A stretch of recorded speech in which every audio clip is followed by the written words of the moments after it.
Hello everybody, how are you doing? It's almost the end of June. It's going to be July before you know it. My goodness, it flew by. Holy cow. So listen, I have some stuff to talk about, but I wanted to mention, you know that dog in Beth, Beth just recently died. I think her name was Elizabeth and they called her Beth. She was born in Colorado, I know that. And then she came to Hawaii. So I used to watch their show, you know, on and off. I don't know anything about her personal life. What happened was, and I'll repeat this again, when Lady Diana was killed years ago, I got so upset with the media. I no longer buy, any kind of, Inquirer or anything like that. I don't buy rag magazines. I don't buy People magazines. I don't even flip through it at the grocery store because, I just think, I just leave it go. I don't want to know about people. So anyway, I liked the show and I can't tell you why I stopped watching it. Maybe because it was a lot of, how cops, everybody loved bad boy, bad boy. Then after a while you get numb to it. Kind of like Trump, we keep watching it. We just want this show to go away. But so Beth was there, and I heard she had died. I felt sad for her husband, because I knew he was cray-cray about her. He loved her. And then I caught a little clip of something where dog had gone out in front of everybody. They say I would call everybody bra and all that. And she's only been dead 2 days, and he's talking to everybody, and it was very touching. Brought tears to my eyes. And he says, well, it's kind of like at the end of the day, what I want to know is there really a God? Is there really a God so I know that I can be with her again? And right in that moment, you guys remember that Tom Petty came to me the day after he died. But I didn't know anything of Tom Petty like I know about Dog. Like, I watched that show. Tom Petty never went to a concert, never bought an album. Not that I didn't like his music, but I wasn't awake with the Tom Petty until he came to me and begged me to contact his family to tell them he was sorry. I'm like, dude, you had a heart attack. You couldn't help it. But ended up it was an accidental overdose. He's doing really good right now. So Beth comes to me. Just gorgeous, by the way. She was translucent. She's actually, and they do this a lot, spirits when they go on the other side, she was actually just beyond, especially being that she just died, but she was like vibrating at a very high rate. So that means she probably pretty much put down the sword before she died, even though she didn't want to die. Her transition, there was people there. I don't know. I think I don't know if her father died, but there was a man there that was helping her over. That felt like fatherly, unless it was a grandfather she loved. Anyway, there was people there, and she wants me to tell Dog,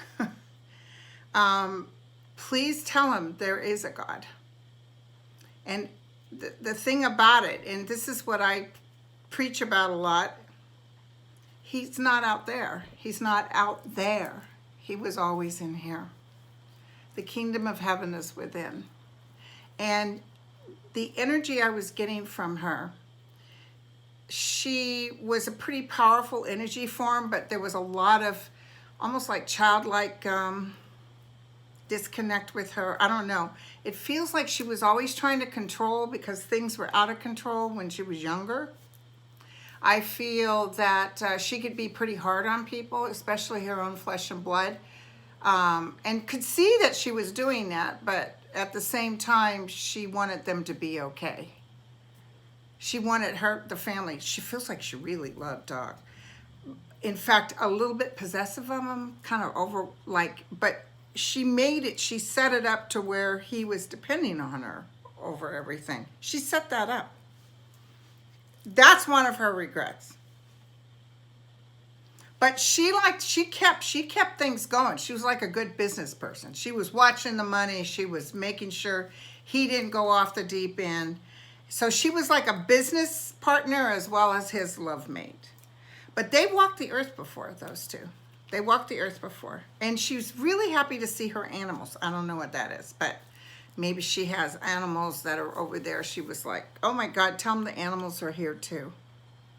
And they definitely were together in a life before, because I can see that their connection was pretty powerful. And yes, there is a God, dog, and you will be with me again. It's almost like she understands why he questioned for a minute, because in a way it's so painful. It kind of makes you say, what?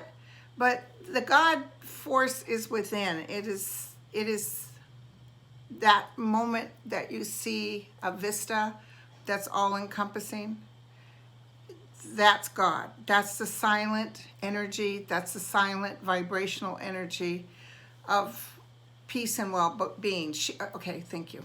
She also told me to tell him to please watch over the children, but not to worry, they will be together. They will be together. And that, I guess he has some children that kind of look out for him. Don't let them do that. I don't know why she's saying that. Don't let some of the kids think that it's up to them to take care of him. They almost feel safe doing that because they're trying to copy her. Because she was, I mean, it's like, I could be totally wrong on this, but it's almost like she could tell who brushed her teeth and who didn't. That's the kind of energy. And she could get really moody or angry. She's sorry about that. That's what she's telling me. She loved Dog, and he loved her. But it was almost like a possessive. It was like they could eat each other up. And he could get mad at her, and she could get mad at him. But there was a lot of love there. And she just wants me to tell him there is a God. And it's even more beautiful and more powerful than words can say. And it is always with us. The kingdom of heaven is within. Know this. And I will be with you again. She could even come visit him if he could energetically, you know, because when they're in that vibrational low, it's harder to get through. She may even talk to him via some friends or other people. She had a good life. That's what she's telling me. Yeah, she went too soon, but she had a good life. And I think they had some good times together. She just said something. She just told me, and she could be a pain and he could be a pain, but there's a lot of love there. It was very dynamic, their relationship. I see relationships, husbands and stuff. I see where people have good times. This wasn't mediocre. This was boom. They were with the living. So you can't say they weren't alive, because they were alive. She was in her head a little too much, though. What happened was she was in a state of resistance, and I talk about this to folks. Because of her controlling thing, and because she always felt it was her responsibility, she went into what they call a state of resistance. So like Dog feels kind of like a happy puppy. He's just happy as long as the food's in front of him and he goes to work. He loves his work. He's very good with people, but he doesn't feel as overwhelmed as she was. I think she worried so much, she energetically cut herself off, and thus cancer began. And it got her, and it got her good. She didn't have her true voice. It was always, she would act out, especially towards the end, maybe because she wasn't feeling well. But she was always searching for joy. You know what I'm saying? She just never, I think when it was downtime between her and Dog and they were just sitting together, that's probably some of her happier times, besides giving birth. But she worried a lot. In a way, she's in the place that she doesn't have to worry anymore, because she always worried. So that's what I got on Beth Chapman.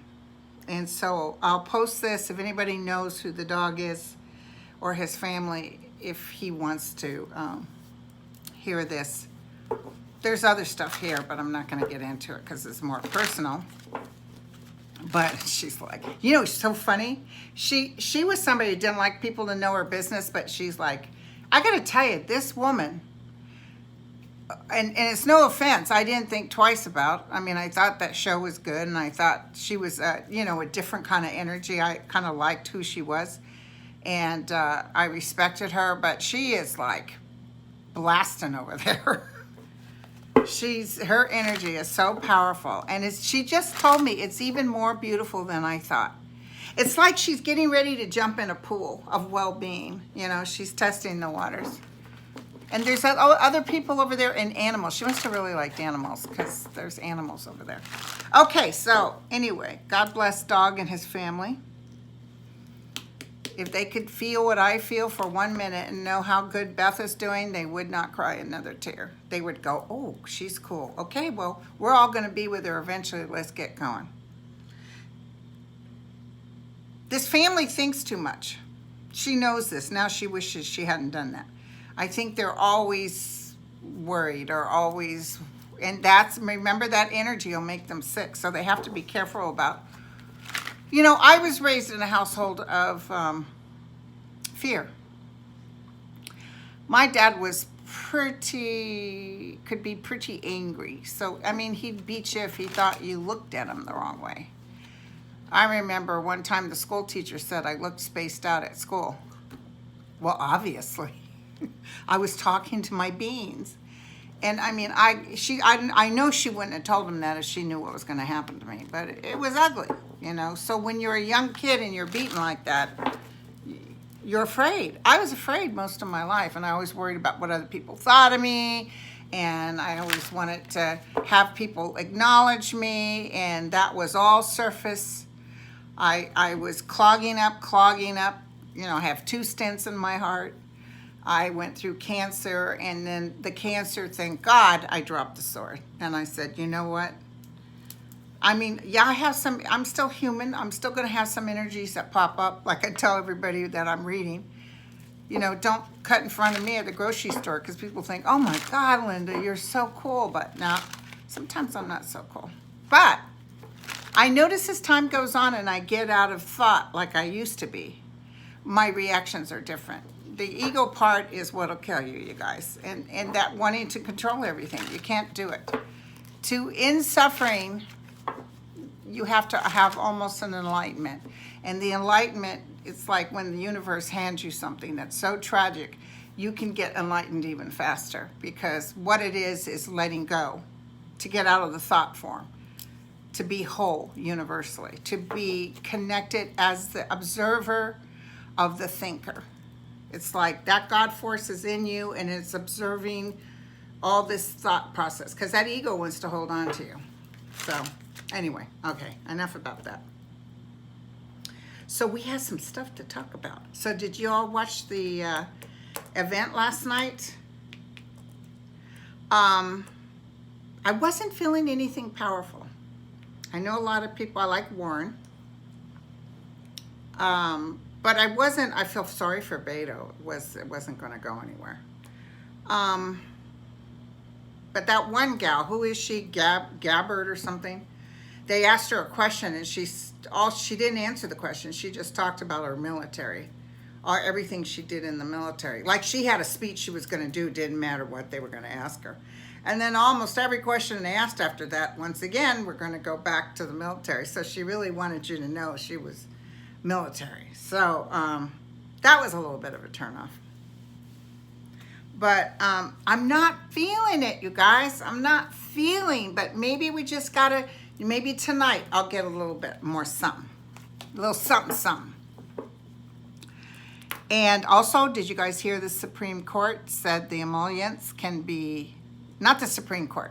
First of all, yesterday I told you guys the emollients can be the financial records. The courts just said yes to that, which pisses Trump off.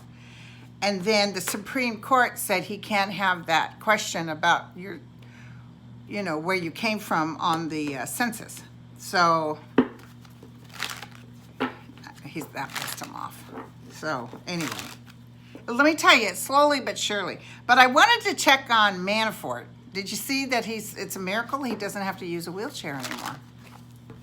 Manafort, you're going to be hit by the state So what do I tell everybody? What's your outcome? I think he's expecting a pardon from Trump.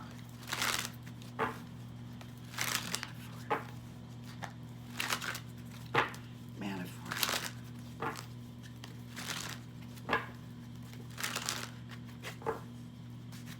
Manafort, what's going to happen with you with these state churches? Doesn't work in his favor. He's really not happy.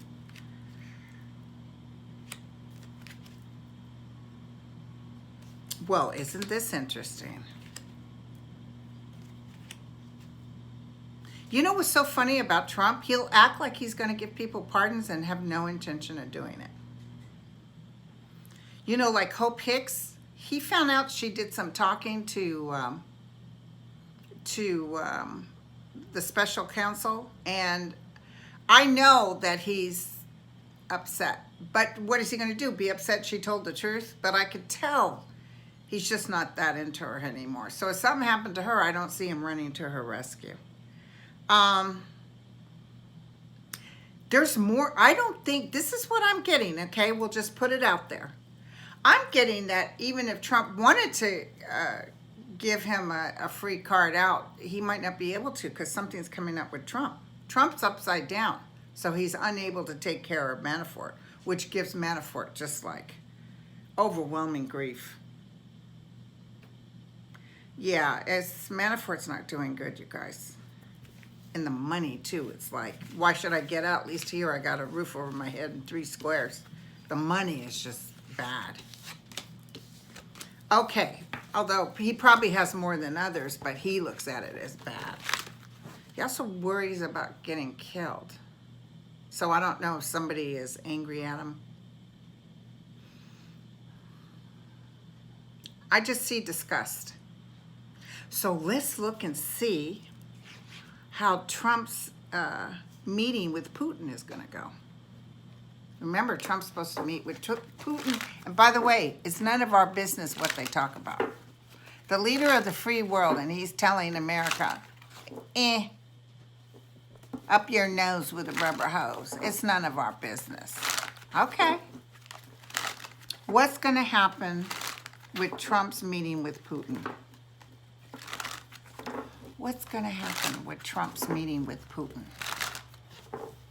What's going to happen with Trump's meeting with Putin?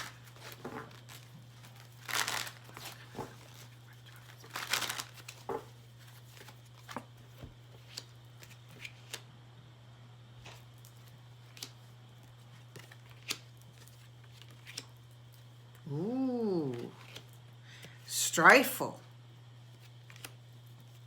Very strifeful. I think Putin has something to tell Trump. Yeah, because he's telling him off. He's giving him a what for. A judgment has been made against Donald Trump, and Putin is like going in head first. I don't know what's going to happen here, but I feel Trump is like nervous. As you guys know, as you heard, that when he won as president, he tried to get all the sanctions taken off, every last one. And then whoever they were telling, someone in the intel, contacted the Congress, and Congress turned around and made sure none of them went, plus added more. And at that time, that was a Republican Congress. They did not want him to take everything off. Although now they've been getting money under the table. But I'm telling you, this isn't good. It could have said sunshine lollipops. Things were just fine. But this shows there's a real division of thought. And I just think that that Putin thinks Trump couldn't step up to the plate. And he's going to let him know. Oh, yeah, they're going to talk in private. He's going to let him know. And what's interesting, Putin can be like a mannequin, you know. He walks out, he's fine, but yeah, I think we're going to be able to tell. Okay, thank you. Manafort is going to testify. I think I told you this yesterday. I could see it as clear as day. And Trump can't stop it. And he's like, it's like I see those beady eyes. It's like Do you remember in The Exorcist when she knew the priest was coming up the stairway and all you see is those red eyes? That's what I'm seeing. I'm seeing red eyes, like, you know, he's waiting for it. He feels he can spin anything, so it's really interesting. Like with that woman that he was supposed to have assaulted. Yeah, wasn't me. She's not my type. So, okay. Now, let's just take a look-see at Iran, see how they're doing. Now, you know Iran came back and said that there's like a dealing with the president or dealing with this administration is like dealing with the mentally retarded, which is a slam against the mentally retarded because they're way better than Trump. But they're actually kind of looking at him like he's cray-cray. You know what I'm saying? They're looking at him. Go ahead. They're talking, Iran is talking. I see them doing things actually more to make Trump be the idiot and hit first, strike first. They would love for him to strike. Isn't that weird? I don't see them striking. I see them doing things, though, right on the edge. We'll obliviate them. See, if he did obliviate Iran, it would, I mean, they would literally get pitchforks and because he didn't have permission. He thinks he can just do this. So tell us about Iran. And I want to know, even though we would rather people didn't have nuclear arms, I want to know why we're the judge and jury on nuclear arms. Does anybody know what that's about? Why does America say, nope, you can't have them? We were the first ones to use them. I mean, if they get them, they get them. Well, remember he called Rocket Man, and he had plenty of nukes, but he's just doing it to show power because when he called him Little Rocket Man, all of us were holding it like this. We were waiting for the hit, but Rocket Man doesn't want to die.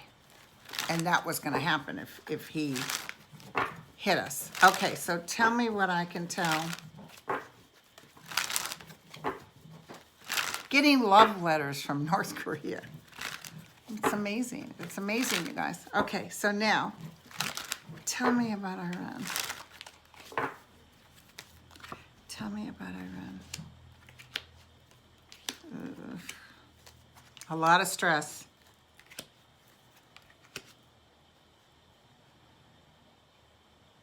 It's close, you guys, but I almost feel like it's a lot of stress, a lot of back and forth.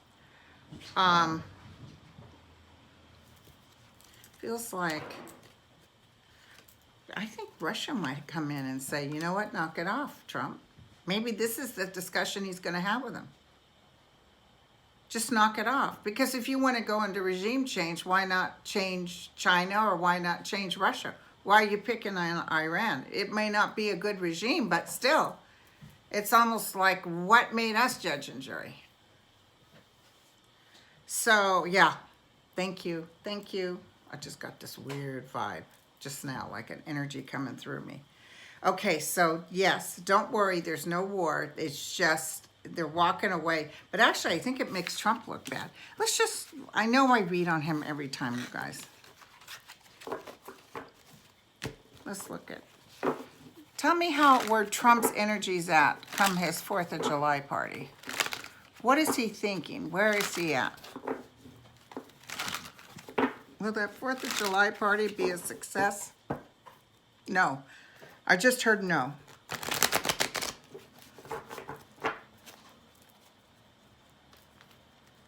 What's going to happen? Feels like some sort of angry mob or anger or something. Well, you know they're going to fly that balloon. Maybe he has his people cause a fight or something. I feel some sort of mob action. How's Trump? So I guess Congress is on summer vacation. Although everybody's back from Mueller. Ooh. Not quite what he thinks. His parade turns upside down. He's disappointed. He's not happy at all. But I don't see huge violence or explosion. I just see disappointed, things not working out. Him trying to make it something it wasn't, or talking like it was great when it wasn't. Just like in that book, Siege, they were talking about when the House got turned with 44 seats, and Trump was busy telling everybody, because I think the Senate won 2 seats. Wow, wasn't that great? That was great. That was great. And it's like, okay. That was great. And I think Merkel called him to congratulate him, and he got mad because he knew she was making fun of him. Anyway, so, and then he went into, they said, one of the foulest moods they'd ever seen him in. Because he was begging people, vote for me, or you're going to lose your health insurance. Vote for me, or I'm going to get impeached. You must do this for me. He was begging them. And they still didn't come out in big enough numbers. So what came out was 44 seats. And that's what I say when people are afraid that Trump's going to win again. Hello. You think a crowd came out that time, wait till this time. So I don't care what they do, the voting mechanism, there's going to be too many people. Landslide. But I don't think he's even going to run. I get 2 different energies. So, they can change that up, but we shall see. So anyway, okay, you guys. 26 minutes. God, it flies by. Okay, so I'll be back again. Maybe I should do another one tomorrow because I'm kind of gone this weekend. Well, somebody said I say namaste wrong or something. So now I have to be careful. Adios, amigos. Ciao.